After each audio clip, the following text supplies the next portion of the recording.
जय माता दी। आज हम आपके लिए श्री गंगा सागर महातीर्थ का दिव्य वृतांत और पवित्र नदियों में कैसे स्नान करते हैं उसके बारे में आपको बताएंगे। गंगा सागर एक बार और सब धाम बार बार, ऐसी कहावत है। क्योंकि जो पुण्य गंगा सागर में एक बार स्नान करने से मिलता है वह अन्य तीर्थों में अनेक बार जाने पर भी दुर्लभ है। यहीं पर राजा भगीरथ जी के दिव्य तप के प्रभाव से माँ गंगा जी स्वर्ग से पृथ्वी पर उतरी थी और समुद्र से मिलते हुए अपने पावन जल से 70,000 पितरों का उद्धार किया। ब्रह्मांड के किसी भी तीर्थ में इतना महान उद्धार और कल्याण एक साथ नहीं हुआ।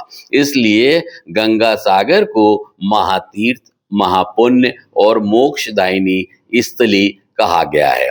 जो भक्त यहाँ स्नान करता है उसके मन के दोष, भ्रम, पाप, पीड़ाएं और अहंकार समुद्र में विलीन होकर गंगा जी के प्रभाव में बह जाते हैं। धर्म शास्त्रों में कहा गया है, गंगा सागर का एक क्षण का जल भी सांसारिक बंधनों को काट देता है। गंगा सागर के आसपास दर्शन करने योग्य स्थान। गंगा सागर केवल एक स्नान स्थल नहीं बल्कि एक पूर्ण आध्यात्मिक क्षेत्र है। यहाँ कई पवित्र स्थलों के दर्शन होते हैं। कपिल मुनि आश्रम और मंदिर वही स्थान है जहां राजा सगर के 60,000 पुत्रों ने कठिन तप द्वारा मुक्ति की कामना की और श्री भगीरथ जी ने माँ गंगा जी को लाकर उन सब का उद्धार कराया। गंगा सागर में स्नान के बाद कपिल मुनि के दर्शन अनिवार्य माने गए हैं।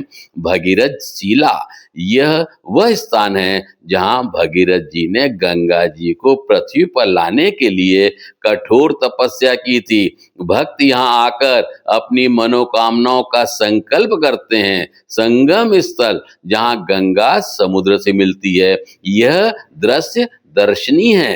एक ओर मीठा पवित्र गंगा जल और दूसरी ओर विशाल खारा समुद्र, दोनों के मिलने का दृश्य आध्यात्मिक ऊर्जा से भरा हुआ माना जाता है। समुद्र तट का विशाल धूप अर्घला क्षेत्र, यहाँ भक्त दीपदान, तर्पण, श्राद्ध और जल समर्पण करते हैं, जल का समर्पण करते हैं। गंगा सागर में श्राद्ध का फल अन्य किसी तीर्थ से कहीं गुना अधिक माना गया है। मकर संक्रांति का विशाल पर्व, भारत के सभी राज्यों से लाखों श्रद्धालु यहाँ आते हैं। इसे महान तीर्थ स्थान कहा गया है। अब पवित्र नदियों में स्नान कैसे करें? नदी को कभी अपवित्र न करें। साबुन, तेल, शैम्पू, गंदगी, प्लास्टिक सब वर्जित है। पहले मंत्र जप करें, ओम नमः शिवाय, गंगे च यमुने चैव। स्नान से पहले अर्घ दें। दाएं कंधे तक जल उठाकर 3 बार समर्पित करें। दिशा कौन सी होनी चाहिए? पूर्व दिशा या दक्षिण होकर स्नान श्रेष्ठ है।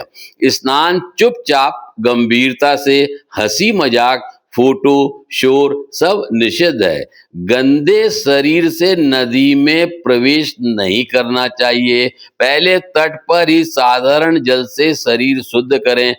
तो ऐसा आप किसी भी पवित्र नदियों में स्नान करना चाहिए। यह सब चीज आपको पता है। तो मैं अपनी वाणी को यही विराम देता हूं और कल हम एक नए वीडियो के साथ जरूर वृतांत लेकर आएंगे।